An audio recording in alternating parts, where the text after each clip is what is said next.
7वां अध्याय, पहली आयत। तब फरीसी और कई एक शास्त्री जो यरूशलेम से आए थे उसके पास इकट्ठे हुए। वे यरूशलेम से गलील क्षेत्र में आए। और आगे लिखा है, और उन्होंने उसके कई एक चेलों को अशुद्ध अर्थात बिना हाथ धोए रोटी खाते देखा, क्योंकि फरीसी और सब यहूदी पुरनियों की रीति पर चलते हैं और जब तक भली भांति हाथ नहीं धोते तब तक नहीं खाते, और बाजार से आकर जब तक स्नान नहीं कर लेते तब तक नहीं खाते। और बहुत सी और बातें हैं जो उनके पास मानने के लिए पहुंचाई गई हैं, जैसे कटोरों और लोटों और तांबे के बर्तनों को धोना मांजना। कहने का अर्थ यह है कि शुद्धता के लिए हाथ धोने का रिवाज और उसके नियम थे। ये नियम स्वच्छता से संबंधित नहीं थे, वे केवल रिवाज मात्र थे। इसके कुछ समय पश्चात मिशनों का संकलन हुआ जिसमें शोधन के समस्त नियम रखे गए थे। ये रुचिकर है कि उनके जितने भी नियम हाथ धोने से संबंधित थे उनमें जाकर हाथ धो लेना मात्र नहीं था, आपको अपने हाथ एक विशेष रूप से धोने थे ताकि आप रिवाजी तौर पर शुद्ध हो जाएं। यदि आपके हाथ रिवाजी तौर पर अशुद्ध हो गए हैं, अर्थात आपने वह वस्तु छू ली है जो किसी अशुद्ध व्यक्ति ने छू ली है, तो आपको शुद्ध होने की आवश्यकता है। उदाहरण के लिए, यदि मैं विजातीय होता और मैंने किसी सिक्के को छू लिया होता, तदुपरांत वह सिक्का आपके हाथ में आता है तो आप अशुद्ध हो जाते हैं, क्योंकि अन्य जातीय व्यक्ति अशुद्ध माना जाता था। तो जब भी आप बाजार जाकर लौटते हैं तो पैसों के विनिमय के कारण आपके हाथ अशुद्ध हो जाते हैं, क्योंकि पैसा विजातियों के हाथ में भी जाता है। अब आप घर आकर साबुन से हाथ धोकर खाना नहीं खा सकते हैं। आपको हाथ धोने की रस्म पूरी करनी होगी, जिसमें आपको सर्वप्रथम किसी को पुकारना होगा कि वह आपकी सहायता करे, और प्रथम बार में अंडे के छिलके के बराबर 2 बार तेल आपके हाथों पर डालें। और आपको जो करना होगा वह यह है कि आप अपनी उंगलियों को ऊपर करके अपनी कलाई द्वारा हाथ को रगड़ना और आपका सहायक ऊपर से पानी डालें। आपको अपनी उंगलियां आपस में रगड़नी होगी, तब कलाई का भीतरी भाग रगड़ना होगा। अब आप अपने हाथ बाहर की ओर बढ़ाकर रखेंगे।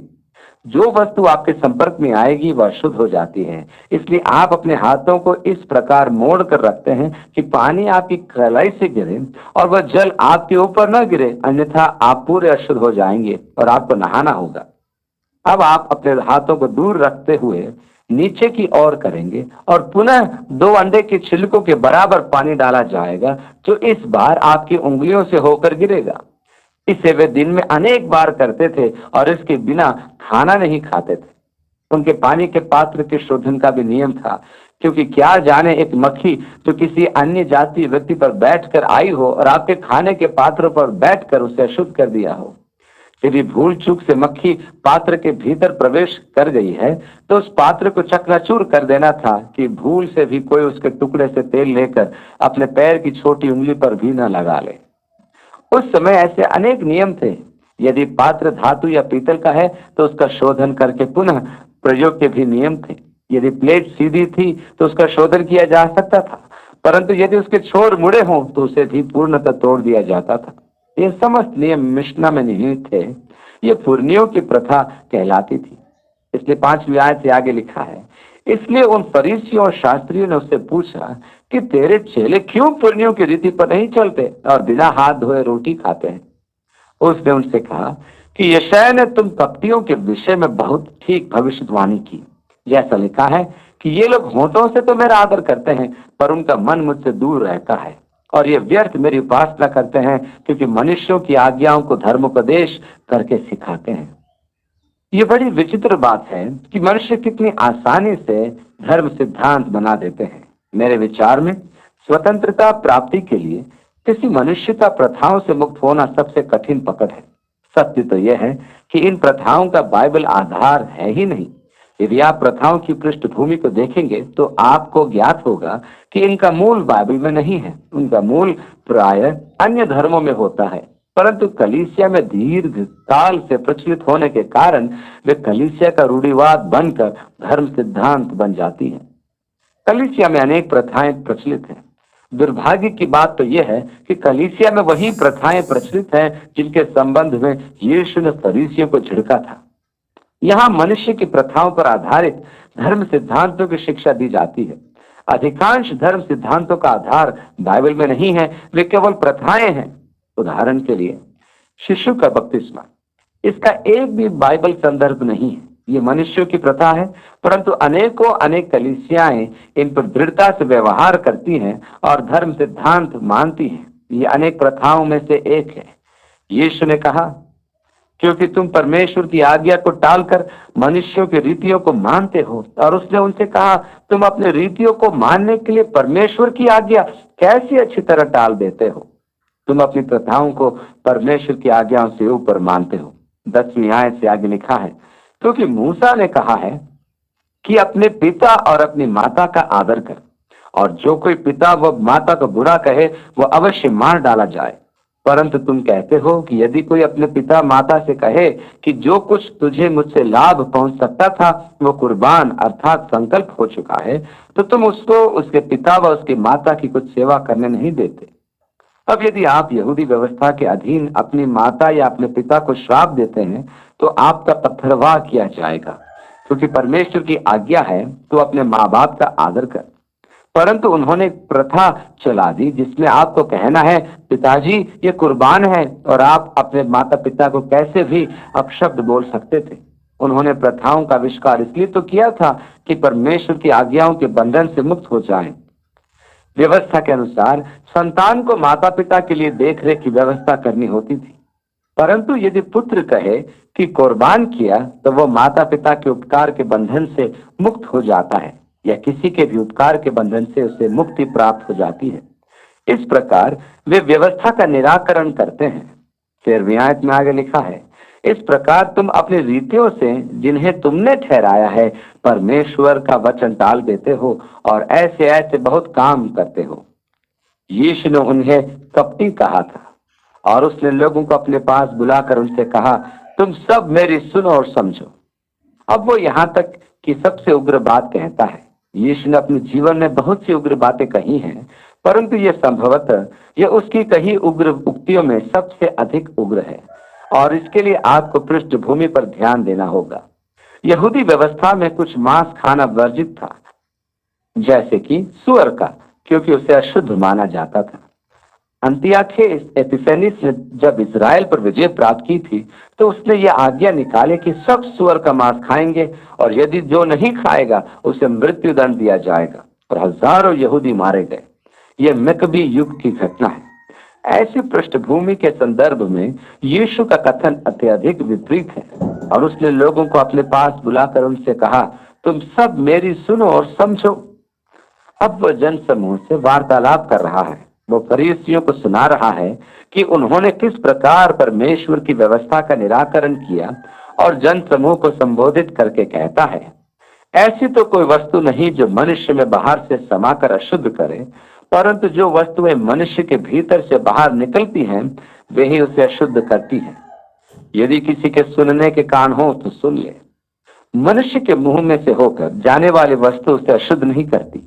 यह उनकी प्रथाओं से हटकर एक बात थी।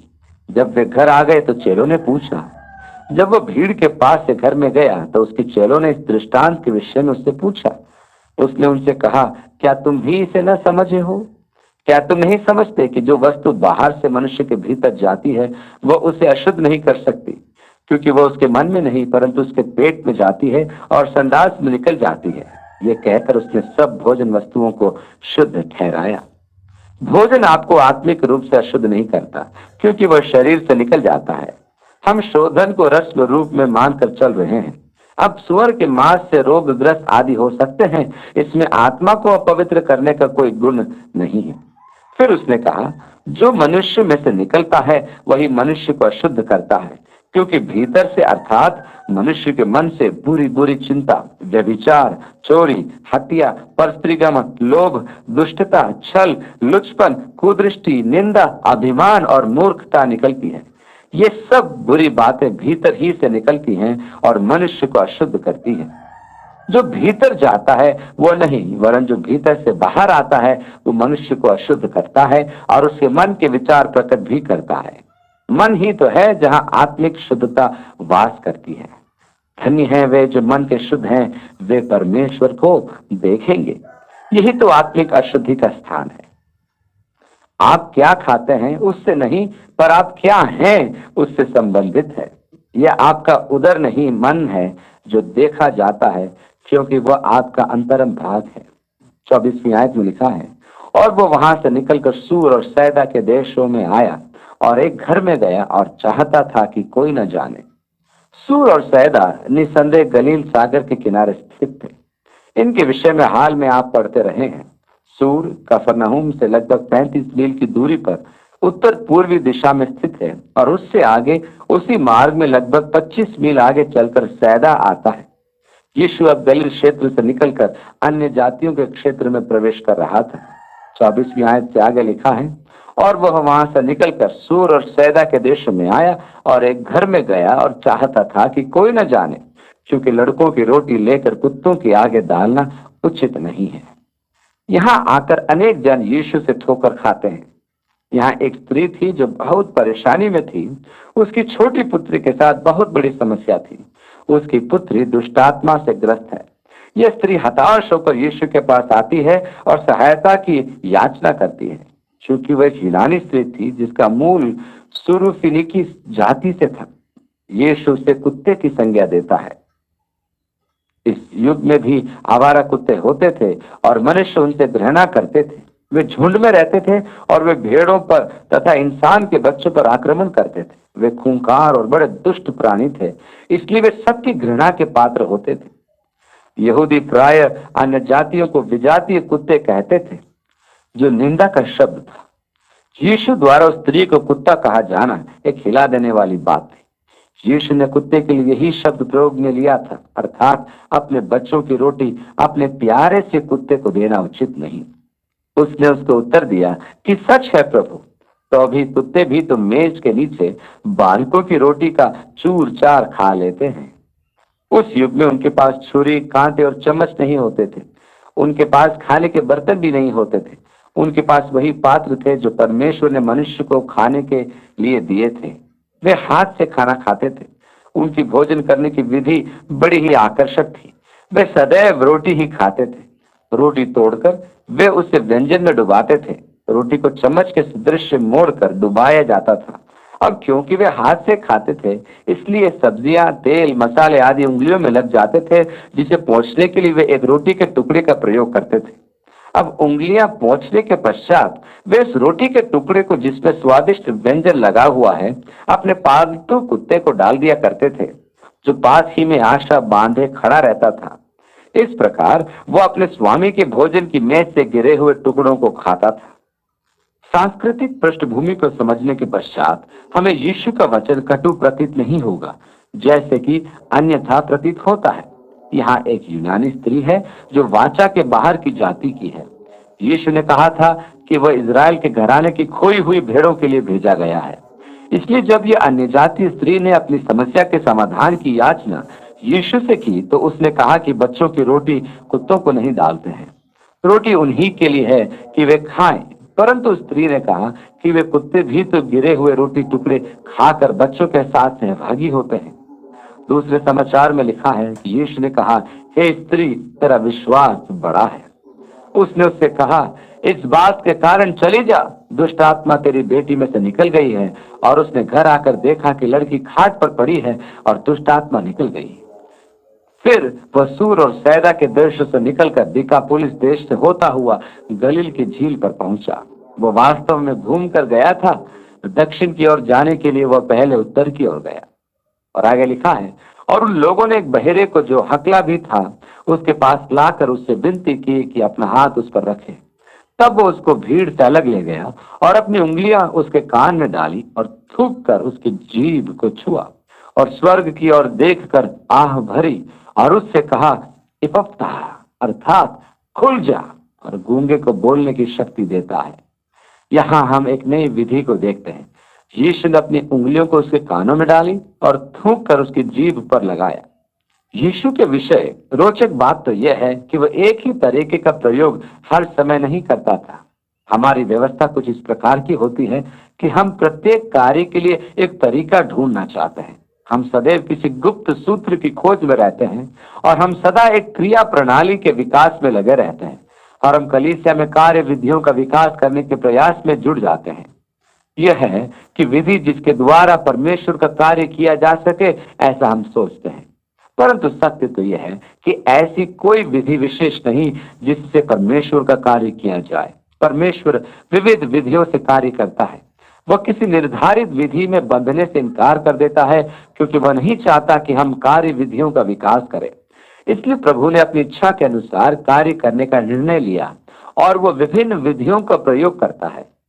कुरिन्थियों में निर्देश दिया गया है कि पवित्र आत्मा के वरदानों में अनेकता है और क्रियाकलापों में भी विभिन्नता है। कहने का अर्थ यह है कि प्रभु 10 जनों को ज्ञान के वचन का वरदान दे, परंतु वो 10 के एक रूप में ही क्रियाशील हो, यह अनिवार्य नहीं। 10 में उसकी कार्य विधि भिन्न भिन्न होगी। परमेश्वर विधि विशेष का परित्याग करता है। वह कोठरी में बंद नहीं होना चाहता। वह सदैव एक अद्वैत विधि अपनाने की स्वतंत्रता अपने पास आरक्षित रखता है। उससे जहां जो उचित प्रतीत होता है वह उसे करता है। इस कारण हमारे लिए यह उचित नहीं कि हम कोई विधि विशेष या गुप्त सूत्र की खोज करें कि जिसके द्वारा हम परमेश्वर के सामर्थ्य को एक विशेष रूप में क्रियाशील देखें। मेरे सेवा काल में एक ऐसा समय आया जब मैं प्रभु से प्रार्थना कर रहा था, क्योंकि उसने कहा यत्न करके सर्वोत्तम वरदान की लालसा रखो। इसलिए मैं रोग निवारण के वरदान हेतु परमेश्वर से याचना कर रहा था। मैं यत्न से प्रार्थना कर रहा था और मैं चाहता था कि मुझे वो सब कुछ प्राप्त हो जो प्रभु ने मेरे लिए रखा है। हमारे नगर में बहुत रोगी थे, क्योंकि पूर्वी क्षेत्रों के दमा और गठिया के रोगी वहां स्वास्थ्य लाभ के लिए आते थे। हमें अनेक रोगियों की सेवा करने का अवसर प्राप्त होता था। इसलिए मैं सोच रहा था कि प्रभु यदि मुझे रोग निवारण का वरदान प्राप्त हो जाए तो कितना अच्छा होता। हम अपनी सभाओं में रोगियों के लिए प्रार्थना किया करते थे। एक बार जब हम मंडप लगाकर प्रार्थना कर रहे थे, तब एक महिला वहां आई जिसे बाईं आंख से नहीं दिखता था। उसके शुभ चिंतक उसलिए आए थे कि वह प्रार्थना द्वारा चंगाई प्राप्त करे। मैंने उसके ऊपर हाथ रखे और उसके बाईं आंख के अंधेपन के लिए प्रार्थना की, और जो ही मैंने प्रार्थना समाप्त की और हाथ हटाया, तब उस स्त्री ने आंखें खोली तो वो पुकार उठी, प्रेज द लॉर्ड, मैं देख सकती हूँ, मैं देख सकती हूँ। आप समझ सकते हैं कि ये कैसी उत्साहवर्धक स्थिति रही होगी। उसने जाकर संपूर्ण परिवेश में उद्घोषणा कर दी कि वह देख सकती है। वे सब जानते थे कि उसकी बाईं आंख से उसे दिखता नहीं था। अब वो अपनी दाहिनी आंख पर हाथ से ढककर पढ़कर प्रमाण दिया करती थी कि वह देख सकती थी। उसकी आंख का ठीक हो जाने का मैं व्याख्या नहीं कर सकता। मैं खुद आश्चर्यचकित था। वह अनेक अन्य जनों को भी साथ लाने लगी जिन्हें किसी प्रकार का रोग था और वे जो अस्वस्थ थे। मैं स्मरण करने का प्रयास करता हूं कि मैंने किस प्रकार प्रार्थना की थी। मैं उस जादुई मंत्र की खोज करता था। मैं अपना हाथ उन पर रखकर कहता हूं यीशु के नाम में, परंतु मेरे हाथ में सनसनी नहीं होती। मैं बार बार कहता हूं कि इसी मंत्र में रोग निवारक शक्ति है। मेरे कहने का अर्थ यह है कि सदैव एक ही तरीके से प्रभु चंगाई नहीं देता। यह हमें मंत्र की खोज में नहीं रहना है। परमेश्वर मंत्रों द्वारा कार्य नहीं करता, वो अपने परम अनुग्रह द्वारा कार्य करता है। आप परमेश्वर को किसी एक विधि में बांध नहीं सकते। इसलिए यीशु ने भी सदैव एक ही विधि का प्रयोग नहीं किया था, उसने विभिन्न तरीकों को काम में लिया।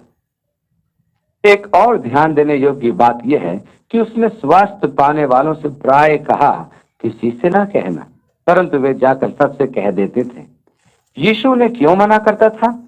यीशु का यही प्रयास था कि चमत्कारों के कारण उत्तेजित होकर यहूदी प्रजा समय से पूर्व कोई ऐसा कदम न उठा ले जिसमें वे यीशु को मसीहा घोषित कर दे, क्योंकि परमेश्वर ने मसीहा को प्रकट करने के लिए एक विशेष समय निर्धारित किया था।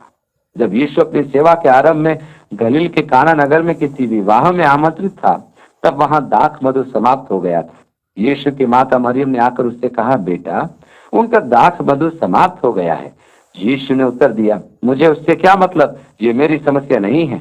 उसने कहा, मेरा समय अभी नहीं आया है। तो यीशु ने उनसे कहा, देखो चुप रहना, किसी से मत कहना, क्योंकि वे लोग समय से पूर्व ही उसको मसीहा घोषित करने का प्रयास कर रहे थे। जब उसने जन समूह को भोजन कराया, तब वे कहते थे, वो यही है। इस प्रकार कौन भोजन करा सकता है? मसीहा का अर्थ है परमेश्वर के राज्य का युग आ गया है। देखो वो कुछ रोटियों से ही सबको भोजन करा सकता है। और वे बलपूर्वक उसे मसीहा उद्घोषित करना चाहते थे। भजन संहिता में उसकी यह उद्घोषणा निहित है, यह दिन यहोवा ने बनाया है, हम इसमें आनंदित और प्रसन्न होंगे। यही वो दिन था जब मसीहा प्रकट होने पर था। यही कारण था कि यीशु ने चुप रहने का निर्देश देता था, जाओ किसी से मत कहना। आप तो जानते हैं कि जब परमेश्वर किसी के जीवन में ऐसा कार्य करता है तो वे आप कैसे चुप रह सकते हैं।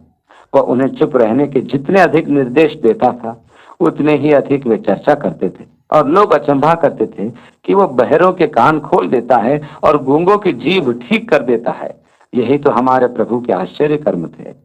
प्रभु आपके साथ हो और आपको आशीष दे।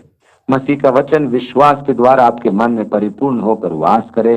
परमेश्वर आपकी सहायता करे कि आप प्रार्थना में अधिक से अधिक समय लगाएं। अपने मन में प्रभु के साथ वाचा बांध लीजिए कि आप परमेश्वर के साथ अधिक से अधिक कीमती समय लगाएंगे। चाहे आपको टीवी भी बंद करना पड़े तो भी आप प्रभु के साथ समय बिताएंगे। परमेश्वर आपको अपने निकट ले आए, अपने प्रेम से और अपनी आत्मा से आपको परिपूर्ण करे। परमेश्वर आपको आशीष प्रदान करे। यीशु के नाम में आमीन।